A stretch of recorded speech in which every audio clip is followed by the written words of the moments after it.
Azul Flowen, bonsoir à tous. J'espère que vous allez bien. La Coupe du Monde, c'est le genre de match qu'on a vu essayer qui représente la Coupe du Monde. C'est-à-dire, maintenant, tout le temps depuis le début de cette Coupe du Monde, il y a beaucoup de matchs qui, auxquels on attendait vraiment de très très bonnes performances. Par exemple, l'Italie, l'Espagne, même les matchs par exemple, d'Angleterre. Mais on a vu que les équipes qui proposaient du jeu, c'est les matchs Cameroun, Serbie, 3-3, match exceptionnel, match historique. Ghana, Corée du Sud, l'un des meilleurs matchs de cette Coupe du Monde. L'un des meilleurs matchs de la Coupe du Monde, pour moi, c'est Ghana, Corée du Sud, tellement il y avait encore plus d'intensité. Et entre Cameroun et la Serbie, bon, les deux meilleurs matchs de la Coupe du Monde, moi je pense que c'est ces deux matchs-là. En termes de jeu et de but, de rythme, d'envie, et voilà, c'est les deux meilleurs matchs dans ce contexte-là. Mais quand on parle de niveau technique et niveau tactique, je pense que les deux meilleurs matchs d'un point de vue tactiquement, le Brésil et la Serbie, je pense qu'il est toujours le premier parce que tactiquement, et même Argentine-Mexique, il y avait un match extrêmement fermé tactiquement, donc ils sont toujours au-dessus. Mais d'un point de vue de jeu et d'envie de ce que représente la Coupe du Monde, les deux matchs, la victoire du Ghana qui se relance et le match nul arraché par le Cameroun. Donc, la première chose qu'on doit dire sur le Cameroun, parce que le Cameroun, c'est quand même le Cameroun et c'est le Cameroun qui est parti à la Coupe du Monde, c'est pas l'Algérie. Le Cameroun, ils ont fait ce qu'ils n'ont pas fait face à la Suisse, c'est qu'ils ont marqué un but. Donc Neyes, pour une fois, les Cameroun vont rentrer dans leur compétition, ils vont gagner, ils vont gérer la première mi-temps. Et en l'espace de 2 minutes, tu as l'égalisation de la Serbie, plus le deuxième but de la Serbie, la première mi-temps qui fait 2-1. Tu reviens en deuxième mi-temps, directement tu rentres, tu encaisses le troisième but, un but exceptionnel, collectif, un but collectif de Mitrovic. Tous les joueurs, particulièrement tous les joueurs de l'attaque de la Serbie touchent le ballon, tu as 3-1, tu te dis le Cameroun ils sont morts, et ben là tu fais un changement avec la rentrée de Vincent Aboubakar, Vincent Eto. La rentrée d'Aboubakar, elle est incroyable. Il change le match à 30 000%. Aboubakar, il donne le match à 30 000%. Et c'est de là qu'on ne comprend pas pourquoi Rigobert Song n'a pas commencé les matchs, que ce soit le match contre la Suisse et même le match contre la Serbie, avec la doublette Vincent Aboubakar, Choupo-Moting.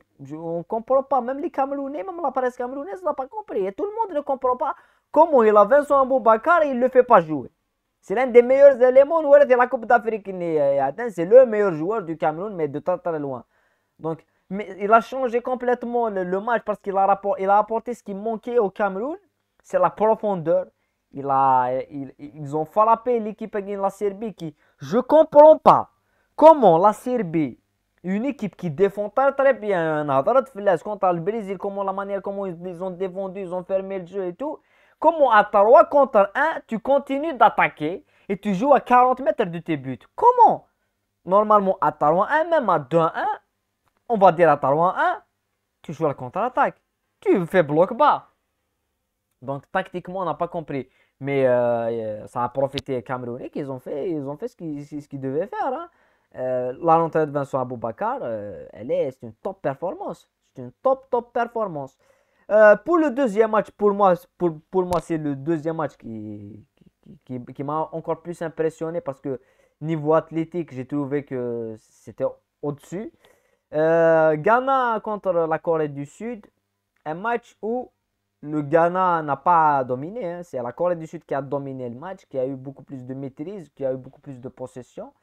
Et on a eu un match où il y avait un retournement de situation. Tu avais une possession pour la Corée du Sud qui est quand même très, très importante de 63% avec 22 tirs contre 7 pour la Corée du Sud. Mais l'efficacité, c'est l'efficacité, c'est marquer des buts qui est important dans le football. Donc voilà le Ghana qui rentre bien dans ce match avec les buts de Salissou et Koudous, Mohamed Koudous. Première mi-temps 2-0 pour Ghana, sans dominer, sans être flamboyant, sans maîtriser le jeu. L'équipe, la Corée du Sud, elle a dominé, elle a eu la possession, elle a eu les occasions. Mais à la fin, elle perd 2-0 à la mi-temps. La rentrée de deuxième mi-temps, en l'espace de, on va dire 10 minutes, 15 minutes, le Ghana encaisse 2 buts grâce à Cho, Cho Gi-song, qui était vraiment très très chaud. Cho, il a fait, surtout le deuxième but, hein, il a complètement changé le match. On a un match à 2-2, et là où on se dit, la Corée du Sud, ils ont dominé le match, ils ont maîtrisé le jeu, ils ont plus d'occasions, ils sont menés 2-0. Ils arrivent quand même à égaliser à 2, de faire une remontada à 2-2. Tu te dis, là c'est bon, le match psychologiquement, il est dans ton côté. Il est pour les Coréens. On va se dire, les Coréens vont maintenant enchaîner avec un troisième, un quatrième but. Parce qu'ils sont plus libérés, ils jouaient à dos contre le mur. Là, ils ont pu quand même marquer 2 buts. Et là, tu as Mohamed Kudus qui réussit quand même à mettre le troisième but pour le Ghana. Et puis le Ghana, ils défendent jusqu'à la dernière seconde avec 10 minutes de temps additionnel pour que ça se finisse avec une victoire 3-2 historique pour le Ghana une nouvelle fois. Mais on a vu l'équipe de la Corée du Sud qui, je pense qu'ils ne sont pas encore éliminés parce qu'ils peuvent. Et la Corée du Sud, ils ont gagné face à l'Allemagne en 2018. Donc, ils sont capables de faire chuter le Portugal. À savoir comment le Portugal va se montrer ce soir. Et on a vu un meilleur Ghana offensif contre le Portugal que ce soir. Parce que ce soir, ils ont été meilleurs défensivement que sur le premier match. Après, c'est un groupe qui est relevé, qui est exceptionnel. C'est un groupe, on a fait la prévision du classement du groupe et on a parlé d'un certain match et de la troisième journée. Ça serait Ghana-Uruguay, le remake du quart de finale 2010 avec Luis Suarez qui sera sur le terrain avec les Ghanéens. Ça serait quelque chose d'exceptionnel. On va attendre avec impatience le dénouement de cette poule parce que comme le Ghana, on va attendre l'Uruguay et le Portugal ce soir. Mais comme le Ghana et la Corée du Sud et l'Uruguay, Portugal ils sont un petit peu en avance, mais on va attendre le match face à l'Uruguay. Tout le monde peut se qualifier. Ce n'est pas le cas de l'autre groupe parce que je ne pense pas que le Cameroun va battre le Brésil. Mais s'il le fasse, ça serait quand même quelque chose d'exceptionnel. Voilà, c'était juste un débrief des 2 meilleurs matchs pour le moment de la journée, des matchs historiques parce qu'on a vu plus de 6, 15 buts, 11 buts. On a vu 11 buts en 2 matchs, c'est parfait, c'est énorme. Voilà, quel est le meilleur match? C'est à vous de choisir. On se retrouve dans d'autres débriefs et Portugal-Uruguay match. Il s'annonce, mais comme on l'a dit, hein, les affiches, t'as Uruguay-Portugal, tu te dis ça serait le meilleur match? Non. Serbie et Cameroun, ça serait le meilleur match. Ghana, Corée du Sud, ça serait le meilleur match. Parce que c'est des équipes qui sont dos au mur déjà, mais c'est des équipes qui ont tout approuvé en Coupe du Monde. Uruguay, Portugal, on aura un match fermé. Je pense, hein, je ne suis pas sûr, mais on aura un match fermé.